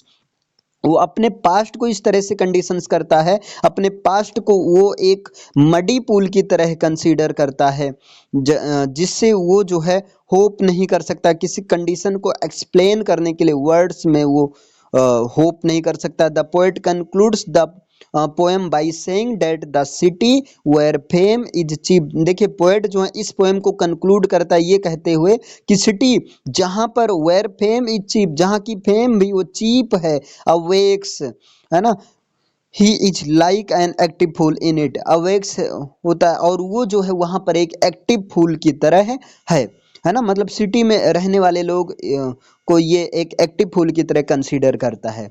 Next question है, write the critical appreciation of the Indian summer, Indian summer poem का critical appreciation देना है। The poem Indian summer by Jayanta Mahapatra captures the essence of a hot summer day in India. ये देखिए जयंता महापात्रा की जो poem Indian summer है, ये India में समर डे के कुछ इसेंस को कैप्चर करता है ना। आगे फिर बताते हैं, delving delving into themes of tradition, morality and juxtaposition of life and death. और वहाँ पर इस पोएम ये पोएम ट्रेडिशन, मोरालिटी, मोर्टैलिटी और जस्ट पोजीशन ऑफ लाइफ और डेथ के जस्ट पोजीशन को के थीम से डील करता है। The opening lines create an atmosphere of solemnity and anticipation with the sogging wind and the priest chanting, symbolizing the spiritual and cultural heritage of India. मतलब यहाँ पर ये बताता है कि शुरुआत की लाइनें जो सॉम्बिंग बिंड से शुरू होती हैं, जहाँ पर प्रीस्ट चैंटिंग कर रहे हैं, ये सारी चीज़ें स्पिरिचुअल और कल्चरल, इंडिया की स्पिरिचुअल और कल्चरल हेरिटेज को शो करता है। The poem then shifts to the description of mornings field the heated middens, which implies a sense of discomfort and stagnation. The mention of the good wife lying in the finally the mention of the good wife lying in the speaker's bed during the long afternoon introduces a personal element to the poem. Wife's presence wife's presence represents a source of comfort. मतलब ये सब बताते हैं कि wife के afternoon में वो अपने वाइफ के साथ में बेड पर लेटा हुआ है और वो कहता है कि वाइफ का प्रेजेंस जो है किस तरह से एक सोर्स ऑफ कंफर्ट का काम करता है। वो कई सारी चीज़ें इस तरह से। Poem is marked by sparse and precise language, poem को एक स्पार्स और प्रिसाइज लैंग्वेज में मार्क किया गया है, contributing to his overall impact. ठीक है, नेक्स्ट क्वेश्चन है, write the critical appreciation of the poem small scale reflections on a great house. इस small scale reflections on a great house पर एक क्रिटिकल एप्रिसिएशन लिखिए। Small scale reflections on a great house को A K. Ramanujan ने लिखा। The poem entitled small scale reflections on a great house में appear on the superficial level as a poem about an ancestral house, nevertheless it signifies considerably the great Indian culture. Okay, इसके बाद में देखिए यहाँ पर, this poem contains a lot of exaggeration of the actual facts. देखिए आप लोग ये परेशान मत होइए, अगर ये नहीं समझ में आ रहा है तो कोई बात नहीं, मैं इन सब जितने भी टॉपिक हैं इन सबको अलग से कवर करवा दूंगा। ठीक है, आगे देखिए, comment on the female characters in Mahesh Dattani's play final solution. ये कह रहे महेश दत्तानी के प्ले फाइनल सॉल्यूशन में जो फीमेल कैरेक्टर्स हैं उस पर कमेंट कीजिए। तो Mahesh Dattani was born into a Gujarati family in Bangalore. Mahesh Dattani जो है बेंगलोर के गुजराती फैमिली में इनका जन्म हुआ था। Dattani began his career as a playwright with the play who's afraid of Virginia Woolf by Edward Albee. Dattani ने अपना career as a playwright कब शुरू किया? एडवर्ड एल्बी के play who's afraid of Virginia Woolf से शुरू किया। He is also an Indian director, actor and writer. ये जो इंडियन डायरेक्टर, एक्टर और राइटर भी थे। ठीक, फिर इसके बाद देखिए यहाँ पर क्या है, डिस्कशन है। Mahesh Dattani is a well known modern Indian play right.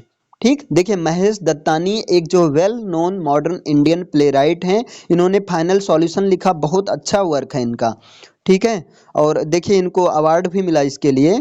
Mahesh Dattani was also the first Indian playwright to receive the Sahitya Akademi award in 1998 for one of his best work final solution.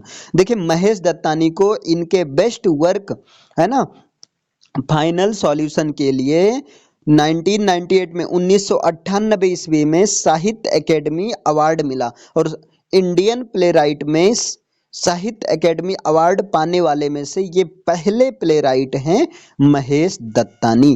Clear है इतना? फिर यहाँ देखिए, in the drama final solution drama final solutions में Dattani portrays female characters, Dattani एक female characters को दिखाते हैं। कौन? हार्दिका, स्मिता और अरुणा को। They come to see that women are more than just men's shadows. और ये they come to see that women are more than just man shadows, ये कहती हैं कि वीमेन भी कम नहीं होती हैं, है ना। वो जो है वीमेन जो हैं मेंस के शैडोज से के कंपैरिजन में और ज़्यादा होती है। Nowadays women are creating their own environments, और आजकल तो वीमेन अपना खुद का एक इन्वायरमेंट क्रिएट कर रही हैं। The play's conclusion is the young Hardika marriage, इस प्लेज का जो कंक्लूजन है जहाँ पर यंग हार्दिका मैरिज यानी कि शादी करती है व्हेन शी इज 16 ईयर्स, जब वो 16 साल की होती है। शी लेटर इनकाउंटर्ड डिस्क्रिमिनेशन, कुछ समय के बाद उसे जो डिस्क्रिमिनेशन का भी फेस करना पड़ता है। She was severely beaten by her husband for going to see her Muslim friend, और उसे अक्सर जो है जब वो अपनी मुस्लिम फ्रेंड जरीन के घर जाती थी तब उसे जो है उसके हस्बैंड के द्वारा उसकी पिटाई भी की जाती है। Through this figure Dattani depicts a women's struggle, इस फिगर के थ्रू यानी कि हार्दिका फिगर के थ्रू दत्तानी जो है वीमेंस के स्ट्रगल को दिखाए हैं। क्लियर है इतना? फिर यहाँ पर देखिए कंक्लूजन क्या है। Final solutions is a problem play, final solutions एक प्रॉब्लम प्ले है as it addresses the societal conflict that exists now, क्योंकि ये सोसाइटल कॉन्फ्लिक्ट्स को एड्रेस करता है जो कि आजकल सोसाइटी में देखने को मिल जाता है। Dattani finds a remedy by helping people recognize the evil that such intercommunal animosity. तो ये चीज है आपका दत्तानी का। तो आई होप ये पूरा समझ में आ गया होगा। अच्छा, अब इसमें रही बात टॉपिक वाइज, तो टॉपिक वाइज भी कवर कर दिया जाएगा। ये तो सीरीज का था, एक बार एनालिसिस करवा दिया गया। ओके, अब यहाँ पर आप देख सकते हैं इतना टॉपिक है ना। जैसे हिंद स्वराज है, महात्मा गांधी ने लिखा। ठीक, 6 पोयम है Coromandel fisher, Sarojini Naidu. In one salutation to thee Rabindranath Tagore. A morning walk Nissim Ezekiel. Indian summer Jayanta Mahapatra. Small scale reflections on a great house, इसको A K Ramanujam. My grand mother's house Kamala Das. ठीक, और एक ड्रामा है फाइनल सॉल्यूशन को महेश दत्तानी ने। कांथापुरा ये नॉवेल है, राजा राव ने लिखा। The God of small things Arundhati Roy ने लिखा। इन सबको एक ही वीडियो में कवर करके पूरा कंप्लीट करवा दिया जाएगा। Okay, thank you. इसके बाद शॉर्ट क्वेश्चंस देख लीजिए। ओके, तो यहाँ पर क्वेश्चन नंबर 8 है, write a short note on Rabindranath Tagore as a poet. Rabindranath Tagore as a poet, इस पर शॉर्ट नोट लिखिए। तो देखिए यहाँ पर इंपॉर्टेंट पॉइंट को अंडरलाइन किया गया है, इसी को कवर किया जाएगा। वैसे एक बार देख लीजिए। The range of Tagore as a poet was very vast. He was influenced by the lyricism of Wyatt, Surrey, Spenser, Dryden, Shelley, and Swinburne. The mysticism of Blake and Wordsworth's love of nature. His poetry is full of Indian nature. देखिए इनकी जो poetry होती है, रविंद्रनाथ टैगोर की poetry होती है, वो जो फुल ऑफ इंडियन कल्चर होती है, इंडियन कल्चर से भरी हुई होती है। He composed his poetry in his native language which was Bengali. इन्होंने अपने पोएट्री को अपनी नेटिव लैंग्वेज में कंपोज किया और इनकी नेटिव लैंग्वेज है Bengali. It was later on translated into English, बाद में इसको इंग्लिश में ट्रांसलेट किया गया। Tagore got Nobel prize for his English Gitanjali in 1913। Tagore को गीतांजलि के लिए 1913 ईस्वी में नोबेल प्राइज दिया गया। ओके, और the value of Tagore as a poet is based on his Gitanjali, यानी कि टैगोर को पोएट के रूप में जो वैल्यू मिली वो उनके गीतांजलि के ऊपर बेस्ड है। द गार्डनर के ऊपर है। The crescent moon, fruit, gathering, stray, birds, lover's gift, crossing, the fugitive fireflies and other poems translated into English. इन सारी पोएम्स को इंग्लिश में ट्रांसलेट किया गया। इस वजह से टैगोर को एक पोएट के रूप में जो है वैल्यू मिली। ओके, क्लियर है इतना? इसके बाद में यहाँ नेक्स्ट क्वेश्चन है, what do you know by Swaraj, आप स्वराज से क्या समझते हैं? तो देखिए, Gandhi ji tries to explain his ideas of Swaraj in the fourth chapter of Hind Swaraj. Gandhi ji ने अपने आइडियाज स्वराज को लेकर अपने आइडियाज को एक्सप्लेन करने का ट्राई किया है अपनी पुस्तक हिंद स्वराज के चैप्टर 4 में। इन्होंने स्वराज के प्रति अपने आइडियाज को एक्सप्लेन किया है। ओके, इसके बाद में he makes it very clear that swaraj is not merely independence but a different form of government altogether. उन्होंने इसे बहुत क्लियर तरीके से बताया, swaraj is not merely independence, कि स्वराज जो है एक मेरली इंडिपेंडेंस नहीं है but a different form of government altogether, बल्कि ये जो है एक डिफरेंट फॉर्म है, या फॉर्म नहीं होगा, गवर्नमेंट का डिफरेंट एक फॉर्म होता है। Clear, Swaraj is not just the withdrawal of the British, it is not English rule without the Englishman, real home rule is self rule और self control and non violence was the only means to attain it.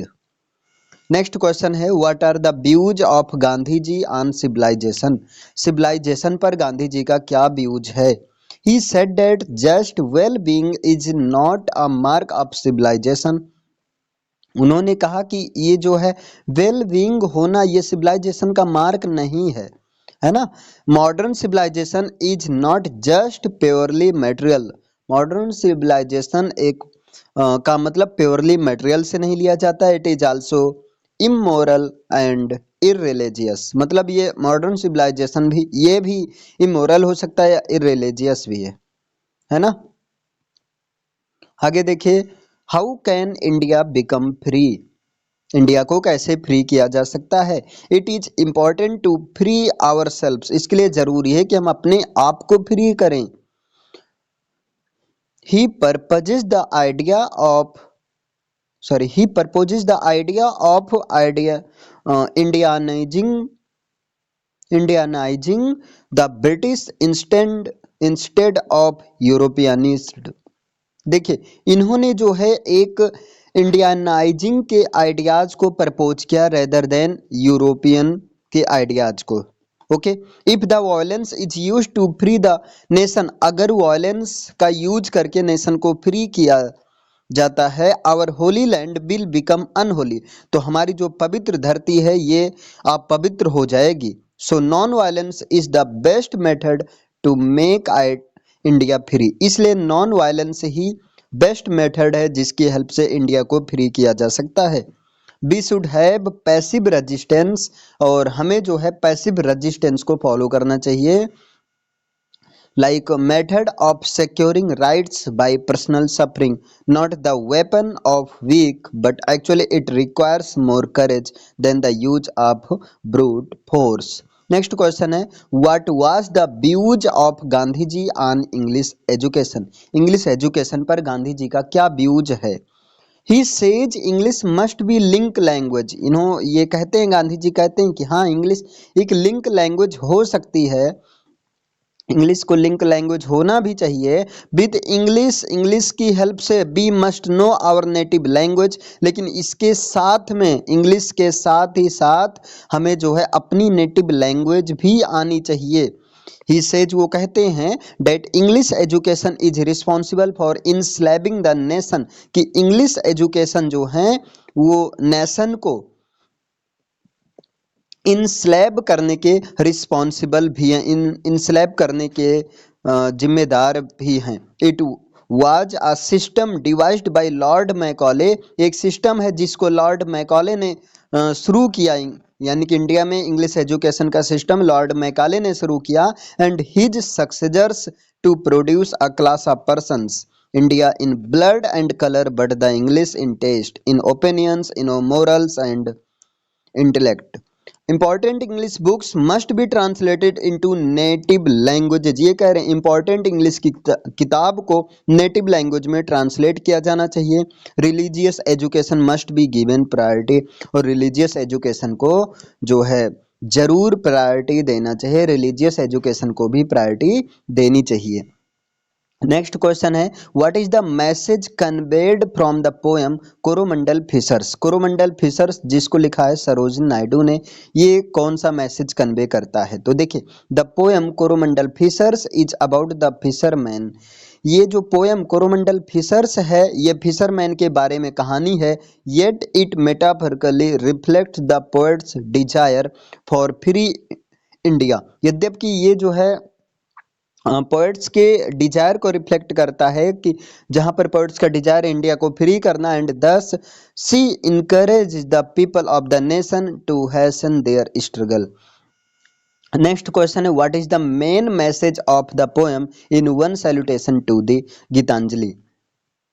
Geetanjali का last poem in one salutation to thee, इसका main message क्या है? तो देखिए, the main idea of the poem is mysticism. Poem का जो main idea है वो मिस्टिसिज्म है, which also brings up a number of other ideas according to Indian philosophy. Mysticism is the highest stage where the human soul is direct contact with god. Mysticism एक सबसे highest stage होती है जहां पर human soul जो है direct God के contact में आती है। नेक्स्ट क्वेश्चन है write a note on the Nissim Ezekiel as an urban poet. Nissim Ezekiel एक अर्बन पोएट है, इस पर एक नोट लिखिए। तो देखिए, Nissim Ezekiel is an urban poet. Nissim Ezekiel एक अर्बन पोएट हैं। He knows the pulse of the city life. वो सिटी लाइफ के पल्स को जानते हैं।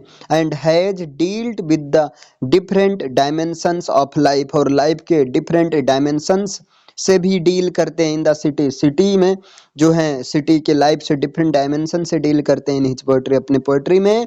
A big city Mumbai has people from all the corners of India. एक बड़ा शहर मुंबई जहां से इंडिया के हर कॉर्नर से लोग आते हैं। And in fact it is a mini India. और इनफैक्ट मुंबई को एक मिनी इंडिया के रूप में भी कंसीडर किया जाता है। नेक्स्ट क्वेश्चन है what does Jayanta Mahapatra focus on in his poetry. ठीक, जयंता महापात्रा अपनी पोएट्री में किस चीज पर, क्या चीज फोकस करते हैं? Primary poetry of Mahapatra is an ironic reflection on the past and current religious cultural and social life. ये देखिए, पास्ट एंड करंट रिलीजियस को दिखाती हैं, इस पर फोकस करती हैं।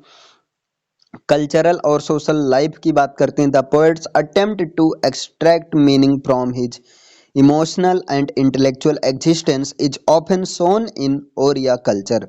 ही uses Oriya life as the emotional milestone for his poetry. Next देखिए, what is the meaning of the poem Indian summer. Indian summer poem का मीनिंग क्या है?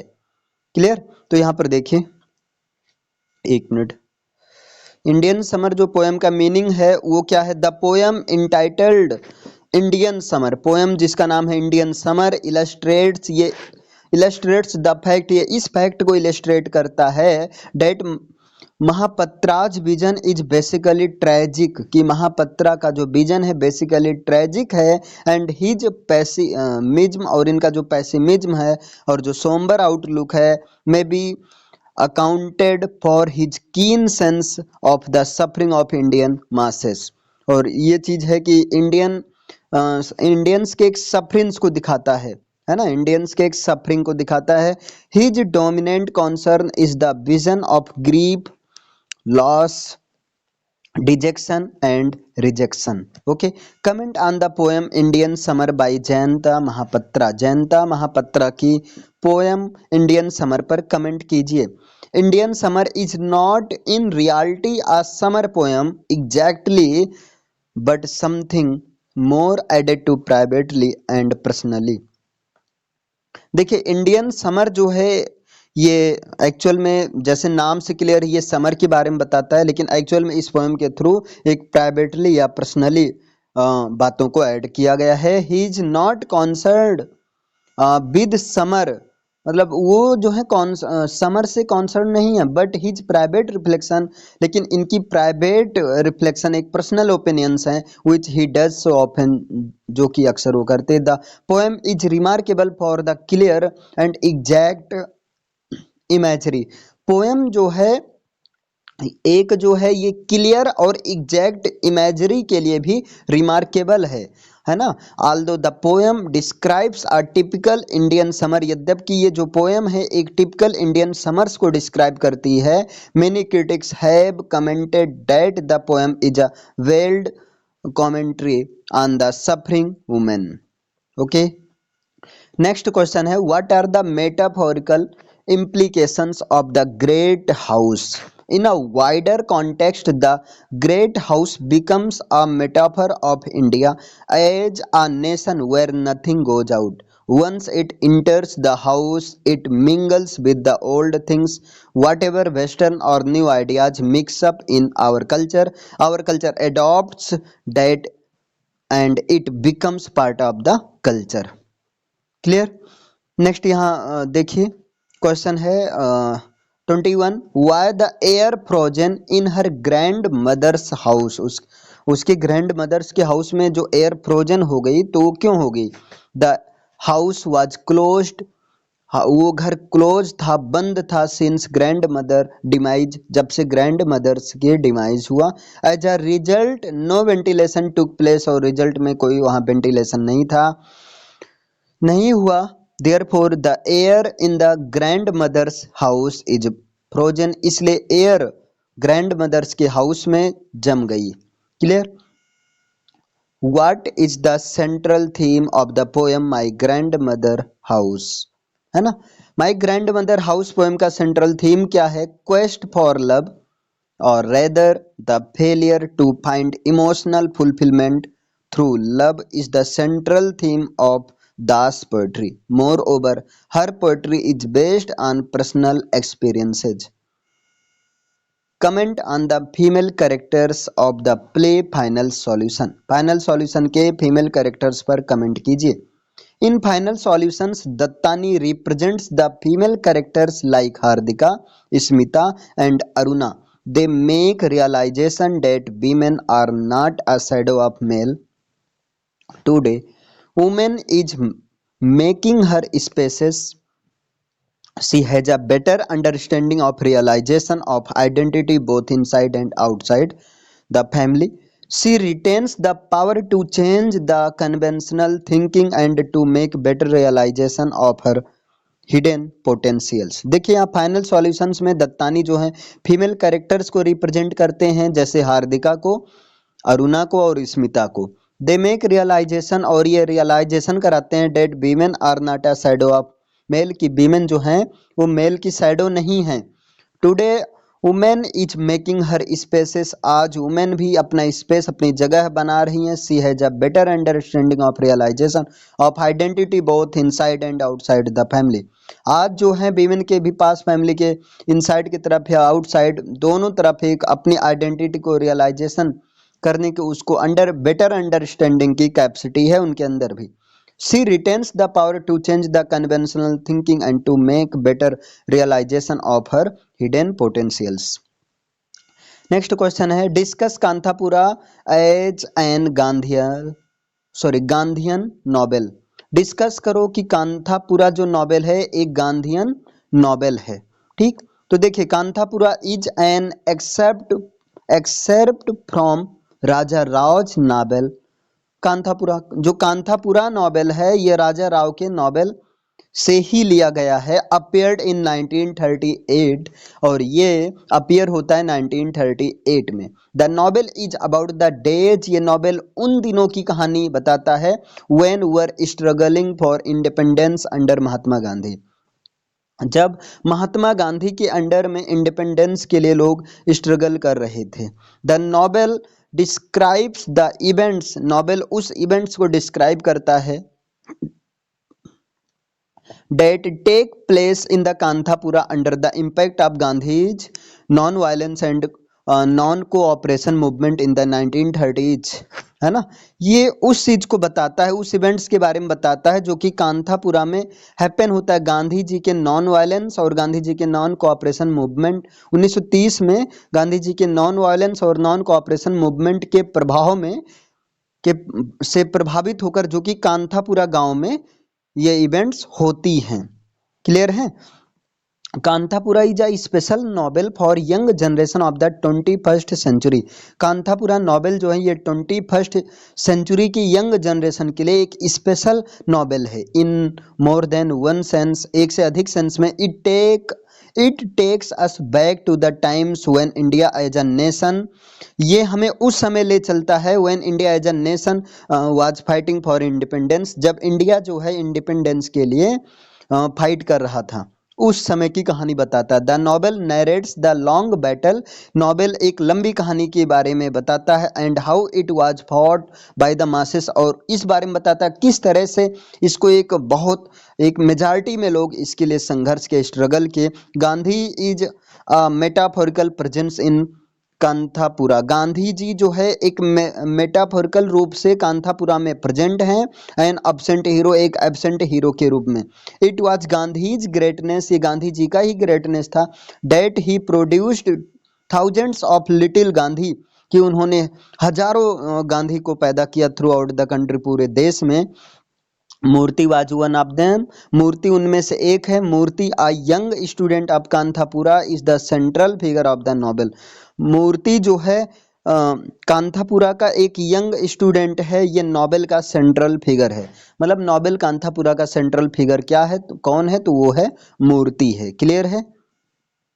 यहाँ पर नेक्स्ट क्वेश्चन है, write the critical appreciation of the poem my grand mother's house by Kamala Das. Kamala Das की लिखी गई poem my grand mother's house का ये पोएम है, इसका क्रिटिकल एप्रिसिएशन लिखना है। तो देखिए, the poem my grand mother's house has been composed by Kamala Das, poem my grand mother's house को कमला दास के द्वारा कंपोज किया गया है। The poem first appeared in the first anthology of canto titled summer time of Kamala Das in Calcutta 1905। ये poem जो है first appear होता है समर कमला दास की पोएम, सॉरी देखिए, the poem first appeared in the first anthology of canto titled summer time of Kamala Das in Calcutta. देखिए, ये poem पहली बार अपीयर होता है 1905 ईस्वी में, कमला दास की जो फर्स्ट एंथोलॉजी ऑफ कैंटो में होता है। ठीक है। The poem has been written in an autobiographical tone, poem को जो है एक ऑटोबायोग्राफिकल टोन में लिखा गया है। The poetess is longing for her grand mother's house in Malabar, जो पोएटेस हैं मालाबार में अपने ग्रैंड मदर्स के हाउस के लिए जो ये मतलब पोएम लिखती हैं उसकी याद में।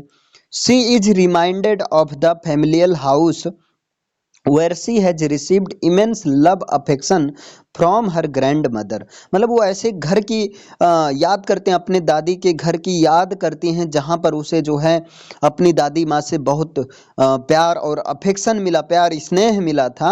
The poetess seems very emotional, poetess बहुत ज़्यादा इमोशनल दिखाई देती है। When she recalls the old days, जब वो अपने पुराने दिनों को याद करते हैं, related to her grand mother, अपनी दादी से रिलेटेड। ठीक है, जब वो अपने पुराने दिनों को याद करते तब वो बहुत ज़्यादा इमोशनल हो जाती है। The poetess was deeply and emotional attached with her grand mother, है ना। पोएटेस जो है अपनी ग्रैंड मदर से डीपली और इमोशनली रूप से बहुत ज़्यादा अटैच थी। The poem discloses poet's unfulfilled desire to visit her grand mother's house, poem जो है ये poem my grand mother's house, ये पोएट के अनफुलफिल्ड डिजायर को डिस्क्लोज करता है। ठीक है, और वो जो है अपने ग्रैंड मदर्स के हाउस को विजिट करना चाहती है। After the death of her grand mother, उसकी ग्रैंड मदर के डेथ के बाद में, द हाउस इज र्यून, वो घर खंडहर बन गया। एंड सैंक इन ग्लूम, और वो पूरे उस घर में एक खामोशी सी छा गई। All the member of the house, घर के सारे मेंबर डिस्टेंट देमसेल्व्स, बिल्कुल एक अलग हो गए, दूर हो गए। And the very house became an isolated place, और वो घर जो है बिल्कुल एक अकेला आइसोलेटेड प्लेस बन गया। The poetess is not at all happy with her present life. Poetess अब जो है प्रेजेंट लाइफ से वो हैप्पी नहीं है एंड हर लवलेस मैरिज, और अपनी वो लवलेस मैरिज से भी हैप्पी नहीं है। Her loveless marriage reminded her of her grand mother's pure and selfless love. उनका जो लवलेस मैरिज है वो उनकी दादी के प्योर और सेल्फलेस लव की याद दिलाता है।